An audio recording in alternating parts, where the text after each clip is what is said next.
Hey, good morning. It's LaDonna Hale out here in Springfield, Oregon. I hope your day is off to a wonderful start. I wanted to chat a little bit. I was on live in Rob Sperry's group this morning, and it's so interesting how things just align when you're doing the things that are right for filling your soul. Hey, Amber, thanks for taking a minute to hop on. So, grit and resilience.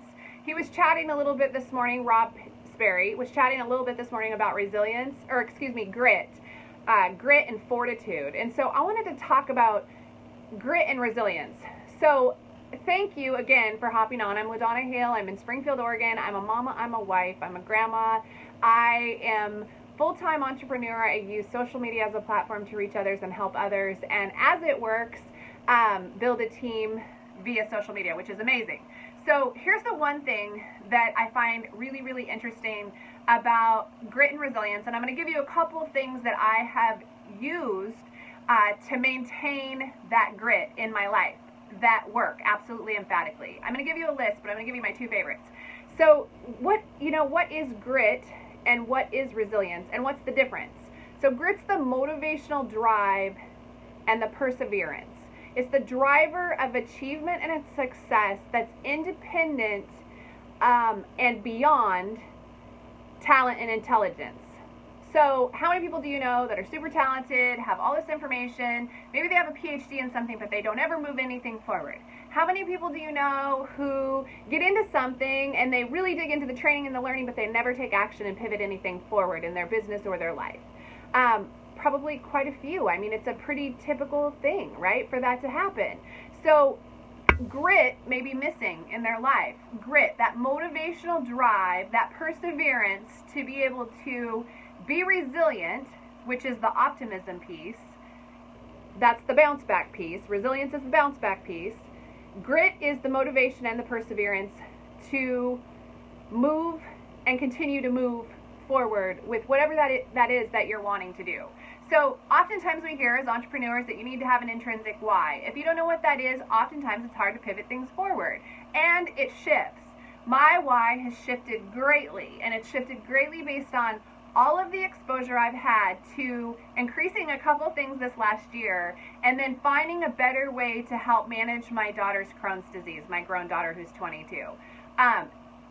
I shared a little about that yesterday. I'm not going to get into the details of that, but if you do struggle with autoimmunity or you know someone that does that's challenged by that, watch my video yesterday. We've connected to an amazing program, which is now my motivator. I always knew that finding a better way, a path, this last few months I've really known that. When I went to Greece, I came back with the intent to really find a better program for my daughter. Well, now that we're in it, I want to bless others with that. So my motivational drive, my grit is going to be so much stronger now. So when you can sort that out, it's so powerful. But how do you maintain it? How do you get it? How do you keep it? I mean, we live in a world where oftentimes we want to chase a dream, but maybe we get pushback from someone. Maybe we get pushback from our spouse. Maybe we get pushback from our family. And then we just don't have the grit or the bounce back, the resilience, the optimism to pivot that forward, so we quit. How many times have you quit on something that you quit because you got pushback from someone? It's really common. It's super common. So a couple things that I have found that absolutely, emphatically, totally work to help you maintain your grit and maintain the resilience when you're in the middle of something that, has challenging times. I mean, I'm an entrepreneur online. I work in a network marketing profession. I have for over 6 years, and it does this. Like we go on these roller coasters. Maybe we find that we have a couple months that are really great, but then we maybe get a little bit of pushback.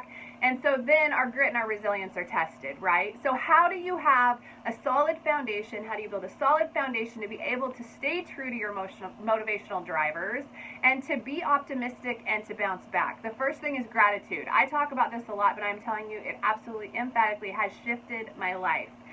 Gratitude. I use the I Choose Joy Journal by Danelle Delgado. You can use whatever you like, but you have to start speaking gratitude into your life. Speak life into your life. So I do mine in the morning. My husband does his journal at night. I don't think there's a perfect way. I think you have to fit it into what works for you. But the bigger thing is that you have to carry that with you. So even though my husband does his gratitude journal at night, he had a little frustration this morning. He wasn't paying a lot of gratitude, and I had to give him a gentle reminder at 5 o'clock in the morning because I can't deal with that kind of energy at 5. It happens to all of us. But the gentle reminder was, let's just shift right back to gratitude, right? Let's get our energy right with gratitude. So I write 10 things I'm grateful for in present tense. I write 10 things I'm grateful for in future tense. I work on my growth and my goals. So in that gratitude block, I also write my 3 goals that I'm working on, 2 short-term, 1 long-term goal. And I write the personal development that I'm doing that I'm going to implement into my life. And oftentimes that's the same, that stays true, right? Because really we need to be working on fixing that one thing in our personal development before we hop over to 25 things. So if you know the thing you need to be working on because you need to pivot that forward, then that's the personal development that you spend your time on. And then the second thing for me is toxicity. Anything that is negative for me, when I emotionally feel something is negative, it gets cut out of my life. And I've been tested this week. I have to make some changes around a thing because it had an emotional negative impact on me. Which was a reminder. So it happens to all of us, right? But environment, what's your environment like? Don't divorce your husband if he's negative. But learn how to put up really healthy boundaries around that, right?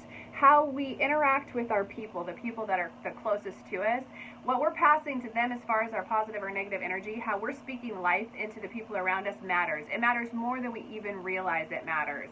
And so clean up your environment. I mean, that's the first thing you can do. Do you work in an environment where you're in an office and people are shit-talking each other on a regular basis? I know people that work in that environment. And what does that do to you? If you don't plug headphones in and find a way to set boundaries in that, it's going to suck you into that.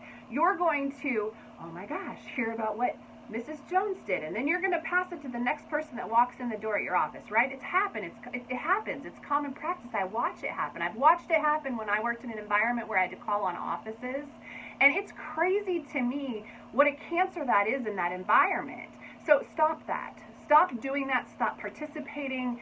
You don't even have to be gentle in your boundary around that. When someone lays something on your doorstep, you have a choice to pick it up and go with it, or to politely say, hey, can we shift this to something that's a little bit more positive? I don't choose to carry those kind of conversations on in my life. You can be that direct. And the better that you get at those 2 things, the easier it will be for you to maintain your grit, your motivational drive, your perseverance, and your resilience in anything that you're doing. So that resilience, again, is the optimism and the bounce back. People with grit are more flexible. They're flexible thinkers. They have their goals aligned and set on purpose. They're motivated. They're motivated to persevere when it would be easier to quit.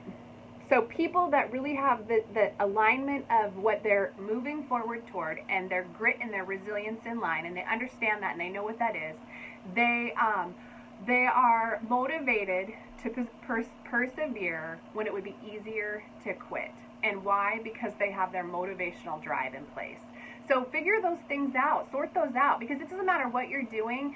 Even if you've had huge success, you're going to get some kicks in the shin and some setback, even during those successes, if you don't have the resilience and the grit. So I hope this was helpful. If you found value, definitely share it out.